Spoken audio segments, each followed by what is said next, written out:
በዘራችን እንዳናገባ ጊዜያችን ያሳለፈን ሽማግሌ ሲመጣልን ዘራችን አይደለም ላልን ቤተሰቦች አባቶች ሁላችንም አላህ ይናገረናል። ከዚህም ተጨማሪ በዘሩ ለሚኮፈስ ሁሉ የሰው ልጅ አላህ በሚገርም ሁኔታ ይናገረናል። እናንተ የሰው ልጆች ሆይ እኛ ከወንድና ከሴት ፈጠርናችሁ በጎሳና በዘርም ለያየናችሁ ይሄን ያረግንበት ግን እንድትዋወቁ ነው ይላል አላህ። መታወቂያችን ከናንተ መካከል ግን በላጫችሁ አላህን ይፈራ ብቻ ነው ይለናል አላህ Subhanahu Wa Ta'ala። ታላቅ አዋጅ ነው አላህ የሚነግረን።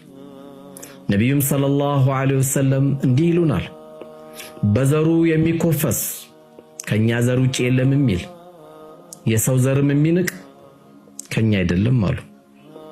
እንደ ዘር ደግሞ በሚገርም ሁኔታ የገለጹት ምን አለ?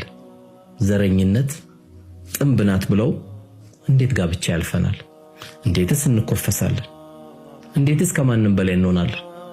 ዘራችን የጀነት መግቢያችን አይደለም፣ ዘራችን መተዋወቂያችን እንጂ። ወጀዛኩሙላህ ኸይር።